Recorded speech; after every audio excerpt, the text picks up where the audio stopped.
I want to talk about something. We don't talk about this very much, and this is going to be our little lunchtime discussion. I want to talk very quickly about the law of unintended consequences. And as a former teacher, most of y'all know, I'm a former classroom teacher.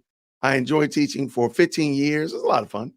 And one of the things you notice with education is that education is an ongoing. Whoa, stop! Don't ruin. Don't give away my goods yet. Okay, education is an experiment. I say this all the time. They're constantly, always trying something out. The way our parents were taught is not the way that our grandparents were taught. And good gracious alive, the way our kids today are taught is not the way their great grandparents were taught.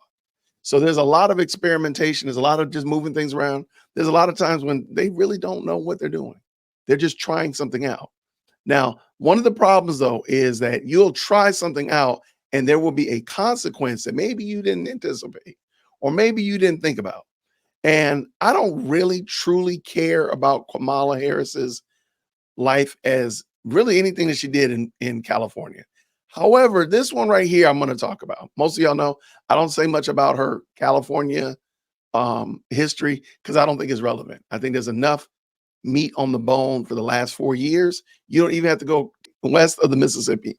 You can talk enough about what she's done in DC and you can be there for a long time. However, I am going to jump over there. We're going to run back real quick to California and we're going to look at the law of unintended consequences. Kamala Harris instituted an idea that if a student was tardy from school and enough, the parent of that child could be arrested. Now, I'm going to make some real blanket generalizations. I'm going to go on a limb and say a kid, and as a parent and as a former classroom teacher, I can say this is pretty anecdotal. A kid who has a good home environment, a mom and dad, a kid who has all of their basic material needs met and a little bit of the opulence, a kid who has all of their supplies, that comes to school with a full belly, goes to bed every night in a clean bed. Generally speaking, their attendance at school is relatively high. Sure, maybe mom and dad will take them out of school early to go on a ski trip to Vail, but for the most part, they come to school all the time. What tends to happen, however, are kids that don't have good home environments, that don't have a steady living environment. They go to bed hungry. They go to bed in dirty clothes. They wake up in dirty clothes, go to school in the same clothes they had on yesterday. Those kids tend to skew toward having bad attendance. Okay. And we didn't even talk about healthcare. So, kids that generally mom and dad are taking care of, the kids usually are taken care of with their health as it relates to getting checkups and so on and so forth. Kids that don't tend to not. Now, I didn't use any ethnicities. I didn't bring up any race issues, but I think you probably could see in my analogy here, it's very possible that certain people groups might skew toward being maybe not as affluent in a certain area, a certain metro. They might not be as affluent, and that might not be a rash generalization. But on the same note, there's other people groups that, they might be a little bit more affluent, and you can make that generalization. So what we're going to do is we're going to watch this video. You may have already seen it. It's an interview with a woman who actually got sent to jail because her daughter has sickle cell. And I thought that was really interesting because we're going to be talking about sickle cell as it relates to the YSL trial. And I've had a student who has sickle cell. He actually had pretty good attendance, by the way, but his family did not come from opulence. He was a single parent. She had 3 kids, and I had the second grader, and he had sickle cell. And he had pretty good attendance as far as I remember. But I want to bring this in just to show you the law of unintended consequences. Because if a student doesn't have good support system at home and they're absent from school, well, you realize what's going to end up happening if you arrest the only parent. Just think about that. And let's bring it in and let's go.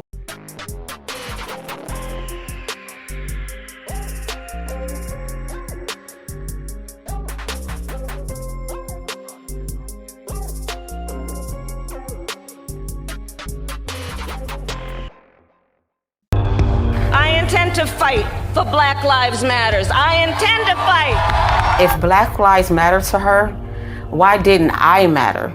I don't agree what Kamala Harris did to my mom. And I don't agree with what she's done to other parents as well. My message to all Americans, especially Black Americans, do not trust Kamala Harris. I'm so proud of you right now, because you walked all the way down here and I wasn't expecting you to walk. My daughter, Shayla, suffers from sickle cell anemia, a chronic, painful genetic disease. As a prosecutor and law enforcement, I have a huge stick. It's a very sharp stabbing pain, and it hurts a whole lot. Like from my chest all the way down, it hurts, including my side. So I decided I was going to start prosecuting parents for truancy. When Kamala Harris was the California Attorney General, she had me arrested and prosecuted because my handicapped daughter was sick in the hospital and had missed some days of school. I spent a majority of my time here at the hospital. Kamala's horrible policies hurt mothers like me and the Black community. My name is Sheree Peoples, and this is my story. I am a single mother. I've worked as a certified nursing assistant and a caregiver. My daughter Shayla was born in 2002. When she was born, she was diagnosed with sickle cell anemia. It affects all major organs in the body and also causes extreme pain. Her whole life, she has been on medications like morphine and Dilaudid to help her control the pain. In addition, she had to undergo blood transfusions every 3 weeks. My lifestyle became taking care of her almost full time. It is pretty typical for kids with Shayla disability to miss a lot of school. I just got out of school. I've done 3 full days this week. Oh, I'm so tired. And for years, the teachers were aware of her condition and her absences were all excused. California schools get their state and federal funding based off of average daily attendance. Schools are paid about $30 per student per day. In San Francisco, we threatened the parents of truants with prosecution. I first heard of Kamala Harris when she got elected California Attorney General. We are putting parents on notice. We are going to make sure that you face the full force and consequences of the law. She wrote a report saying truancy was costing California schools $1.4 billion a year in funding. Because of truancy, California public schools lose $1.4 billion a year in funding. I want money. Kamala then wrote a law making it criminal for parents if their kids miss school time. Kamala even wrote a book called Smart on Crime. You can read an excerpt from the book that she just plugged shamelessly. It's called Smart on Crime. Talking about arresting parents for truancy. I sent a letter on my letterhead out to every parent in the public school system. In 2012, like all California parents, I received a threatening letter from Kamala Harris saying we'll go to jail for a year if our kids even miss 10% of school days. It was like a crazy intimidation tactic. I'm going to start prosecuting parents for truancy. I thought, wow, this woman doesn't have any empathy. Is it because she's not a mother? I also thought, how could she not understand it would disproportionately affect people of color, single Black mothers? But honestly, I didn't imagine it could affect me.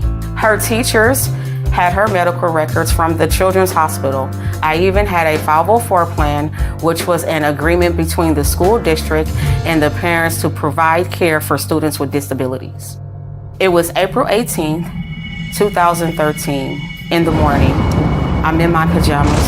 I had just fed my daughter, gave her her medications, sent her off to school. Little did I know, there was a warrant out for my arrest. All of a sudden, the police is outside my house and they started banging on the door. I opened up my door and 2 officers entered my home. They told me I was under arrest for my child missing school. They said I was going to jail. I was shocked. I said, but my baby is sick. The school knows that. And they said, go talk to Kamala Harris. Place your hands behind your back. My mom did nothing wrong. We did everything we were supposed to. I was always bringing doctor's notes, always calling the school to let them know that I was in the hospital. Then they handcuff me. So they take me outside for what you call a perp walk. And oh my God, the TV news was there. The newspapers were there. You could swear I had killed somebody. It was degrading and humiliating. I was taken to the Criminal Justice Center. They took my mugshot. I was fingerprinted like a criminal, and I was terrified. And it felt like I caused her so much pain. Because in reality, it is because of me, even though I know it's not directly my fault. I'm not doing that. That's them. Sorry.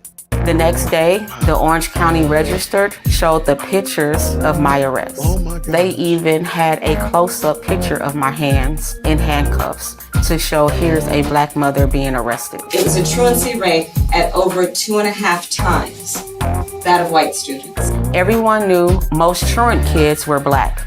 I think Kamala Harris wanted me as an example to threaten other single black mothers, like, this can happen to you if you don't get your kids in class. The police even put out a press release naming me and other black single mothers like Toya Daniels, who got arrested the same day.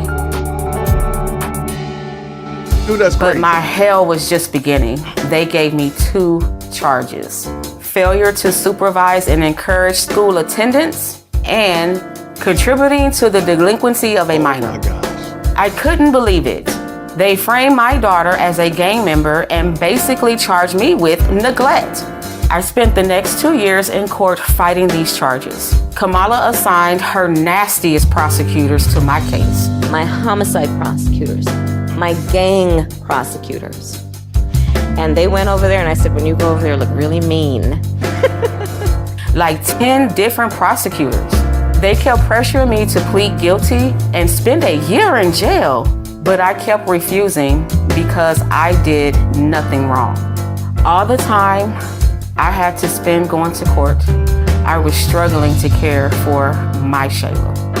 I lost my job and couldn't pay rent, and we got evicted. I became homeless. We had to move into a motel. And I ended up being in the hospital a lot during her trial. And in that hospital stay was when I had my stroke. I had a stroke about 4 or 5 days ago, and right now I'm doing pretty good. My hand is doing okay, I guess. In 2015, after 2 years, they finally just gave up and dismissed my case. In 2018, the Supreme Court of California ruled that truancy cannot be punished by incarceration. It was unconstitutional. The courts finally stopped Kamala Harris' abuses. To this day, at 22 years old, I suffer from full paralysis on my right arm and partial in my right leg.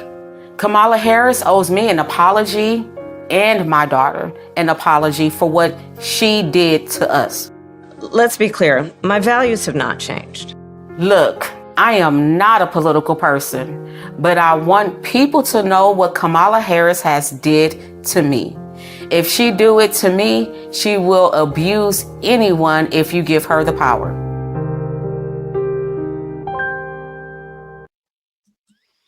All right. So shout out to We Watch YouTube, sent me that link again. So I dropped the link down in the chat. That's what I believe is the law of unintended consequences.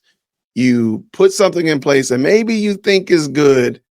Like, let's just put it in perspective. If you were a principal or over a school district and you saw lots of kids not come to school, you want to hold somebody accountable. You want to say, hey, we're going to hit these parents in the pocket. So we're going to give them a fine every time the kids don't show up, or something of that nature. You're trying to do something that you perceive as good. I'm going to assume that what she thought was good in arresting these parents. However, the unintended consequences is that if your only parent, the only breadwinner, is in jail and fighting a court case, how are they going to get the kid to school?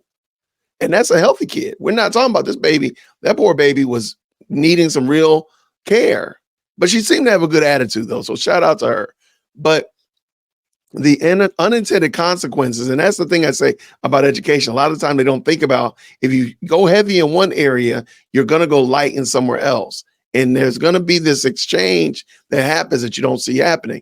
This right here was very bad. And hopefully you all enjoyed that. It was, I thought it was really interesting. So again, thank you. I had a couple people send it to me. I had some people way out of the woodwork send that to me. So, but shout out to We Watch YouTube, because they sent it to me this morning. I said, you know what? I'm going to do that right now. Yo, hit that like for deal with Christian. Yo, for deal with Christian. Smash that bell for DWC. Yo, smash it. Just smash it. Hit that like for deal with Christian. For deal with Christian. Smash that bell for DWC. Yo, smash it. Just smash it. Hit that like for deal with Christian.